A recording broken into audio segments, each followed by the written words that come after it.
কিছু কিছু দিন না সকালে এতটাই ল্যাদ লাগে যে বিছানা ছেড়ে উঠতে না এক্কেবারেই মন চায় না। এই যেমন আজকে ঘুম থেকে উঠে আমি সমস্ত কাজ সেরে আবারও ঘুমিয়ে পড়েছিলাম। তো এখন তো উঠে পড়েছি, প্রথমে বিছানাটাকে গুছিয়ে নিচ্ছি, এরপর কিছু জামা কাপড় কাচার আছে, সেগুলো কেচে আমি স্নান করে নেব। স্নান সেরে এই যে যে জামা কাপড়গুলো কেচেছিলাম সেগুলো এখন একটু রোদে দিয়ে দেব। এরপর আমি পুজোটা সেরে নেব। আমি প্রত্যেক দিন সকালে সমস্ত কাজ সেরে স্নান করে চেষ্টা করি সবার আগে পুজোটা দিয়ে নেওয়ার, এতে না আমার দিনটা খুব সুন্দরভাবে শুরু হয়। আর আমার মনে হয় আমি অনেকটা কাজ সেরে ফেলতে পেরেছি। তো এদিকে প্রথমে আমি ভাতটা বসিয়ে দিচ্ছি, আর যে রান্নাগুলো করব তার জন্য সবজিগুলোও কেটে নেব। আজকে আমি রান্না করছি বাঁধাকপি, উচ্ছে আলু ভাজা আর ডাল।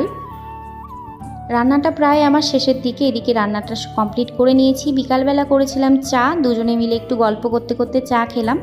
এরপর ও চলে গেল ওর কাজে, আমি তারপর এখানেই ভিডিওটা শেষ করছি। ভালো লাগলে লাইক করে দিও, টাটা।